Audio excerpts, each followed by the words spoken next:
Hi, it's Catie, and this is another episode of Catie TV.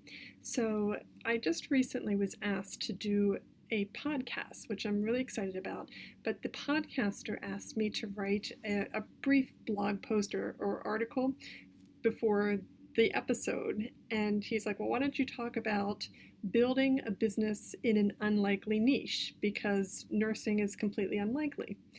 And, it kind of took me by surprise because I don't think of nursing as an unlikely niche, but at the same time, I started to look at all of healthcare and I realized that outside of the very narrow scope of medical practices, yeah, like sure, physicians have a medical practice, some nurse practitioners have a medical practice, but outside of that, there's really like no entrepreneurialism going on in healthcare, which is really kind of strange because we are literally sitting on a goldmine of ideas and just compelling need, desires, and wants with our patients. So let me give you an example. When I was a nurse practitioner working on the neuro ICU, we were so busy and it was just constant flow of things, right?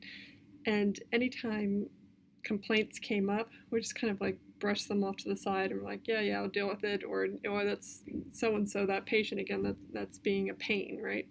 So there was this one time in particular when one of the nurses came up to me and said, Mr. Jones is supposed to leave, but he doesn't want to.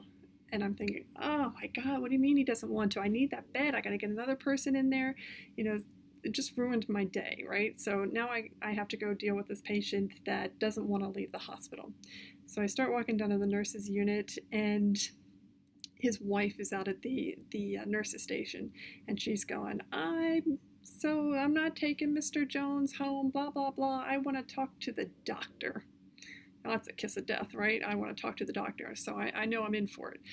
So I take Mrs. Smith into the room and sit down with she and her husband, and they dump on me every single complaint that they could possibly think of, from inane things like the food stinks, which we all know, or it was cold, or there was some cobwebs, or I don't know, whatever you can think of that just sounds ridiculous.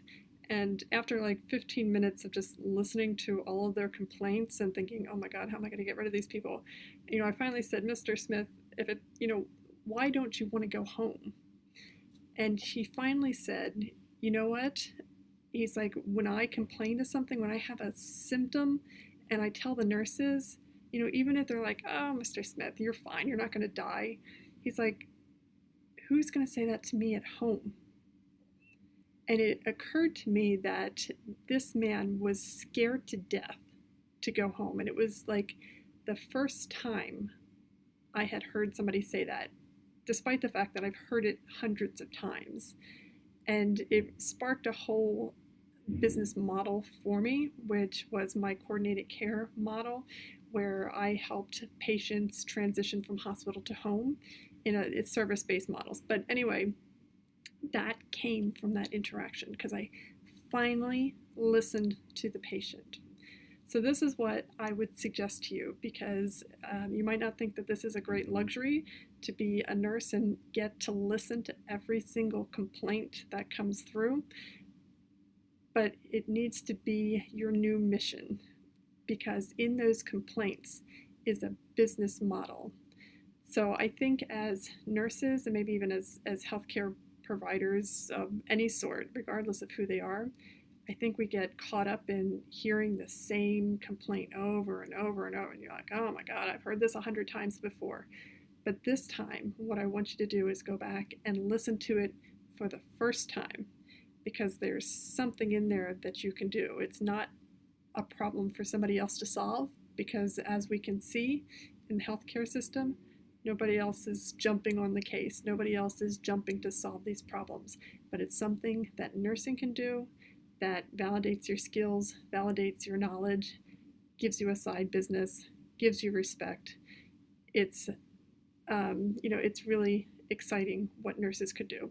So what I want you to do next time you go back into work, find those complaints and listen to them with the perspective of, can I start a business on what they're complaining about? Is there a way that I can help this patient and help yourself at the same time. And let me know. Email me and tell me what you find.